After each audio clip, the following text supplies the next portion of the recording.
Hey guys, and welcome back to Untethered. We're really excited. We're gearing up for the Hershey RV show, and we've been talking a lot about that because in April we will have lived in this RV for 3 years. So we're going to go check out a lot of rigs here in a couple of weeks. We started thinking about, you know, wouldn't it be great if every RV just had this feature or that feature? So today we're going to talk about our short list of things that we think should be standard on every RV regardless of price range. Some of these things are obtainable. Maybe they don't exist and it's just a wish list item, but these are just things in idle conversation we decided should just be standard across the board. Also, we have a really easy way for you guys to win something. All you have to do is keep track of how many times we say the word standard. And that counts because you just said it. And that one counted, apparently. But first, let's jump into the first four.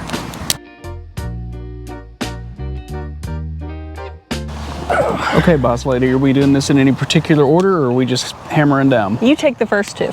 Okay, I'm going to take the first two because they kind of go together and they're easy ones. A standard issue on every rig, and I know on a lot of rigs it was standard on ours one time, and that's the max air fan. These things work like attic fans in your house, and they do an awesome job of really getting that air flowing on a nice cool fall or spring day when you really don't need air conditioning. And what's really nice, if you have one in the bathroom, it kind of eradicates all that steam for you. Now, we have a max air fan in our kitchen, but they kind of gave us the cheap, 12 by 12 vent in the bathroom with the little bitty fan, and it just doesn't do much. I really wish anywhere where there would be a 12 by 12 vent, just go ahead and put a max air fan in there. I mean, I think we could use two personally. And the other thing that goes along with this are the max air vent covers. Those work out really great. I've always been worried about hail, getting into a hailstorm, and that's a really quick place to get busted out if it busts the lid on a vent, get water damage in your RV or something like that. So we're going down the road. She's right. We do leave the vents open on Saturday. We don't leave the fans running, but that alone just allows enough air to flow to keep the rig from being too stuffy when we stop. But you almost have to have the covers. One, it lets you use your vents in the rain, and two, in my opinion, I think it helps your chances of getting a water leak in the event of a hailstorm or maybe a small branch falling. That should just be standard. No matter what the price point is of the rig, none of them are cheap these days. It's an easy enough thing just to do at the factory. Number three, I believe, is a Valterra valve, the external covers that go outside of your valve. It gives you just a little more protection for leakage. And I don't know many RVers that don't immediately go right out, buy a Valterra valve, and put it on. It's easy, it's a cheap item. I just feel like that's something that should come standard. I don't know that it should be a piece of standard equipment, but it is something that I recommend and that I'll use regardless. It's just one little extra safeguard, and heck, right now our sink tank doesn't close all the way, so it's all that's holding our sink water in. So standard issue, I don't know, but that's why I have number three, because we did have some disagreements on what we should put here. So number three is mine. Number four, everyone will agree with this, I'm confident, even you, a mattress. Yeah. And I understand the complexities that would go into that, but I think if there's one large item that a manufacturer could or a dealership could third party something, it would be a mattress. Don Clark, the CEO of Grand Design, mentioned this at the rally last year because somebody made that statement. You should just give us a nice mattress. And his point was, how do I pick the right mattress for you? Which is valid. Better for me to give you something cheap, and if it doesn't work, you can buy what you want. I'm not sure what the answer is, but nobody should have to sleep on that. I know you guys are watching as many mattress commercials as we are. There's a lot of mattress commercials right now, and we are not on any kind of ongoing sponsorship with the mattress company. No. I want to get that out of the way. We do have a Touchta mattress. They're a very good mattress. They're comparable in price with Brooklyn Bedding and people like that. Well, their price point is very good in comparison to a lot of other mattresses. Not to say bad things about those, but you might like the pricing, and we've been happy with ours so far. Yeah, we've had it, about a year and a half, and it's been great. It's an option, yeah. So the next thing we got to talk about is power, and before we jump into that, I want to thank the sponsor of today's video, Redodo batteries. We've had a 410 amp hour Redodo lithium battery for nearly a year now, and it's really upped our game in our boondocking. So we want to thank them for being a partner in this video, and they want to give a battery away to you guys. So at the end of the video, when you count up how many times we've said the word standard, let us know in the comments. We'll get you entered. Angela will get you some notes down in the description on how the contest works. You don't have to spend any money. You don't have to do anything. It's just something you can participate in if you want to. So since we're on the subject of power, there's no reason that every RV on the market shouldn't come with at least one lithium battery standard and a converter that will charge it. I know not everybody thinks they're going to boondock a lot, but at some point the power is going to go out in the campground. At some point you're going to want to spend an overnight in a Cracker Barrel. And if you're new to this channel or you're new to RVs, here's kind of the quick rundown on why this is important. The majority of RVs are going to have two separate power systems. You're going to have your AC household power, and you're going to have your DC 12-volt power. Your 12-volt power is going to run things like your refrigerator. Even if you have a gas electric fridge, you will still need the electricity to light the gas to keep the fridge cool. It runs your lights. If you're going to boondock overnight and you want to take a shower off your freshwater tank, it's going to run your water pump. And for a lot of people now, more and more rigs have 12-volt refrigerators standard on their RV. That's a different subject. For the record, I do think a 12-volt refrigerator should be the standard equipment on all RVs because we've had both, and the 12-volt, in our opinion, is a much better deal overall. And don't forget those Max Air fans I mentioned, they're going to run on your 12-volt system too. All of that stuff takes power. When we got our fifth wheel, we had one 100-hour lead acid battery, old school battery, a regular battery, nothing wrong with it. The one trick is you never want to let it run down less than 50% or it could shorten the lifespan of the battery. That's the beauty of lithium. You can run them all the way down, it's not going to hurt them, and you're going to get a lot more of a life cycle out of that battery compared to a lead acid. And with one battery, we couldn't make it overnight with this 12-volt fridge. I added a second battery and we could barely make it overnight with that. With this 410 amp hour Redodo battery, it's really extended our boondocking game.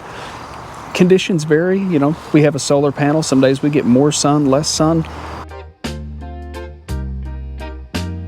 It makes it really easy for us to go 24 hours and really not worry too much about what the sun's doing. And a side note to that, and this is especially for you weekend warriors out there, I think every rig should come standard with at least one small solar panel on it. And the reason for that is when you park that thing in storage, even if you shut the battery disconnect off, you still have smoke detectors and carbon monoxide detectors, maybe a radio clock that's pulling that battery down. And what happens on Friday night when you're ready to go camping and the jacks won't come up? You had that little solar panel on top just to keep things topped off, so you have the bare minimum you need to at least get hooked up and gone. That's something I'd really like to see standard on everybody's RV. Okay, we're gonna move this chair because the smoke is right in my face and right in the camera. I don't know what number we're on, but the next one that should come standard is fridge securement. I know in some of the smaller RV fridges, they latch in somehow.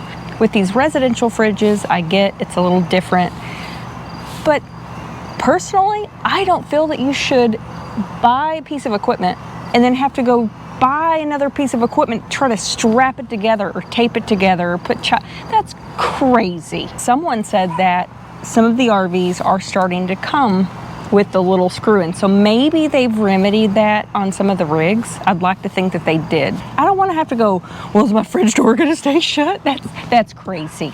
Crazy. That is crazy. All right, this is going to sound really, really petty. Yes, it is. And I probably say it to Angela every night. Yes, he does. It never fails, especially in the summertime. We settle in to watch TV. I get really into a show and the air conditioner kicks on. And then I've got to turn the TV up. And then the air conditioner kicks off and I got to turn the TV down. It's back and forth with this stuff all night. Here's what I think should be standard. Give us a smarter smart TV. And I don't even know if the smart TV exists, but here's what I know. Since like 2003, yeah, 2003, in our 2003 Chevy Tahoe, when I got on the gas or the road noise got high, the radio increased volume. When I got off the gas and came to a stop, the radio lowered. Now that was 20 years ago. This is not new technology. The TV should be able to sense the ambient noise and adjust the volume. I shouldn't have to mess with it when the AC kicks on and off. It's a first world problem. It's petty, but I know somebody out there is going to feel that. Yes, it is. And you felt that that deserved ranking right there in the middle. If 1 million people see this, not enough people saw it. Somebody can put that feature onto a TV. Let us reiterate, this is an opinion piece. This is all an opinion piece. Okay, before we lose them, let's hit the next one. Well, that's a big one too. Are you going to call it petty? Well, he does mention this one daily too. All right, I'm going to stand up because I'm tired of fighting the smoke. All right, for my next complaint / concern, this is something I think should be totally standard on every RV out there. Have any of you had an RV that didn't have a power awning? The old pull-out awnings that you got the pole and hooked them and drug them out? They came out really fast. They went in really fast. These don't. Angela, start your timer. Let's see how long it takes this awning to go out. Okay. So while Angela's running a timer, I'm going to tell you what I hate about these awnings. One, they're way too slow. We need a faster awning standard. Two, we need wind sensors. We always pull our awnings in if the wind's going to get up or if we're going to be away from the rig, but we need some kind of sensor to do it for us. If I'm in the shower and the wind kicks up unexpectedly, I'm kind of out of luck. How long? 28.8. 28.8 seconds. So if a storm blows up and I'm not paying attention or just some wind kicks up out of nowhere, I'm 28 seconds away from getting this awning in once I get to it. I think they could speed them up a little bit. The other thing I would like besides wind sensors, and wind sensors would be great because that takes everything out of your hands. If it gets too windy, it comes in. They have those on some Class A's. They have them on the little awnings that come out over decks at home. We have rain sensors on our Max Air fans. There should be some kind of rain or wind or both sensor for these awnings. 1, 2, when I want to bring the awning in, guess what? It's another 28 seconds. I think these should have a one-touch in feature. Let's get rid of this 28-second delay or however long it may be. I should just be able to hit one button and it comes in on its own. You can still have the manual button if you want to bring it halfway in, and I understand that you should have to hold a button to put it all the way out because there might be obstructions. One touch in would be a great feature I'd like to see standard on every new RV. Clip's over, we're just waiting on the awning to get done. So those were the big ones that we wanted to make sure were on the list. We do have some honorable mentions. We even polled the audience, part-time, full-time RVers, some people that are looking for RVs, just to kind of see if they had anything a little different. So we'll mention those in a minute, but first, make sure that you pop down a comment, grab your mobile devices if you can, and pop a comment down there of how many times we said the word standard. Make sure you're watching your replies as well, because we'll reach out to you in the comments and find a way for us to connect a little different so that we can get your information privately and get you some free stuff. We've had a really good experience with this Redodo battery. It's a battery, it installs like any other battery. That stuff's pretty standard. What I like about it is what you get for the price point. Really across the board, their batteries are very cost effective, the warranties are very good, and the customer service when we've had to reach out with questions and things is very responsive, very easy to deal with. So I'm really happy with the choice. I know earlier on we were looking at some other big batteries and they were going to cost, nearly double in some cases. So I felt like the 410 amp hour battery was really, really cost effective. It's done everything that they said it would do, and it's given us absolutely zero trouble. So I'm confident in saying this is a really nice upgrade. The other thing that's nice about Redodo is they're continuing to upgrade their equipment, and that's kind of the reason for this promotion. The lithium battery that we're giving away has a lot of features that even our battery doesn't have that we just got a little less than a year ago. So let's talk about the battery we're giving away. We're giving away a new Redodo Group 24 100 amp hour lithium battery to get you started on your lithium project, or maybe add on to your existing project. Like I mentioned, this thing has a lot of features that ours doesn't have. It has Bluetooth on it so you can monitor what's going on with your battery, which would be really nice. It's got low temperature cutoff. It's got an upgraded BMS. It's got a remote control. It's a Group 24, so it's very compact. It's 25% smaller than a normal Group 31 lithium battery. So if you've got a motorhome and maybe you got tighter quarters, or you're trying to move everything behind a basement wall to free up some space in your main storage area, it's going to give you a lot of options for where you can put it. And the big thing this battery has that even our battery doesn't have is the low temperature cutoff. And that's huge for lithium batteries because they don't like super cold weather. This thing's going to automatically stop charging at 0 degrees Celsius and resume charging again once the temperature gets above 0 degrees Celsius, just to protect the battery and make it last a little longer. But we'll get you guys all the information on when we're going to announce the winner. You would think that we've never used a camera before. Between me not having my mic on, our camera overheating because GoPro, And it's too close to the fire. and our battery running dead. So now for honorable mentions, some of these are wants. I'm not judging. No, I'm just saying if we put all of this stuff on an RV, it's going to be $1 million. It's going to be $1 million. But rapid fire, we'll toss them out there. Battery placement, basically not taking up your basement storage for your basement, Put it behind one of those empty walls. for your battery. Onboard wired EMS unit with override. I don't even know what that means. What that means is it's a surge protector like a power watchdog like we have, but it's wired onto the rig and you Gotcha. don't have to hook it up. I like those. I agree with it in spirit, but the reason I didn't buy one is because sometimes surge protectors and generators don't play well together. And with our power watchdog, I've yet to try it, but I'm worried that if I plug it into a generator, it's not going to let power through. That would be a problem for us. So if they're going to do that, I would just like to see a generator bypass switch that bypasses the EMS. Still valve stems. Yes, we're still in our feels about that. A TPMS standard, a functional one.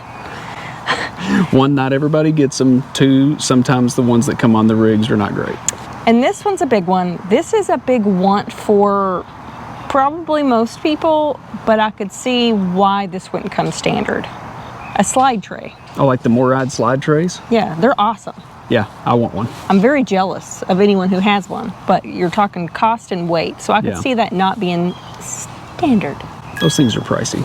Solar prep, keyless lock, smart thermostats, access panel for plumbing, which I think a lot of RVs are starting to do, Yeah, we don't have that, and I kind of wish we did. low flow shower head, Nah. watchdog, which we kind of covered that, Yeah. gas stop, Oh, for the propane tanks, yeah. backup camera, standard, inverters, that I agree with. A good, functional, but it kind of goes back to your power setup. Yeah. Just have it where you can function at least maybe 24 hours. Maybe a weekend, whatever your boondocking goal is. A second AC, totally agree with that.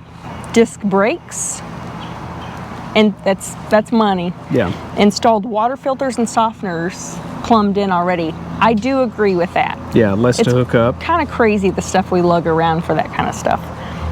Washer dryer, flex armor roof, Absolutely. that's money. It's cheaper than Well, a they're factory nice. roof. Cheaper than a factory roof if you have to have one replaced. And easy starts. Like soft starts. Yes.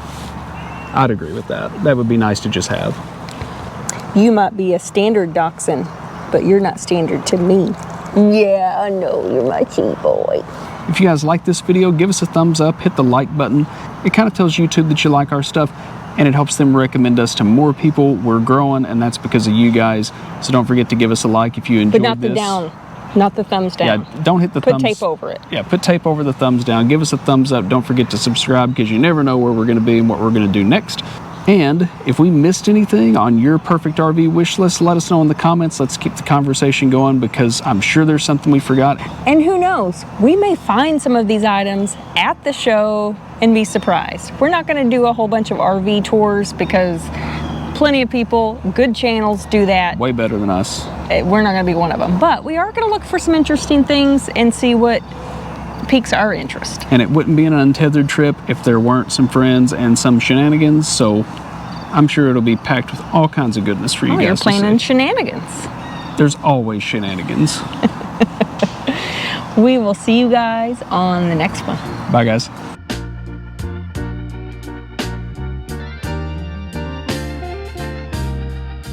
You overthinking? No. And Angela will give you some notes here at the end on... With these residential fridge, Because somebody's going to feel this. Somebody's going to feel this. We have rain sensors on it. I'm scratching. It's not going. Why isn't it going? Oh, because I was doing awning 2, not awning 1. My fault. There's probably dealerships or manufacturers out there, assuming they are even watching this. I guess that's a little conceited to think that they would watch this. If you guys like this video, give us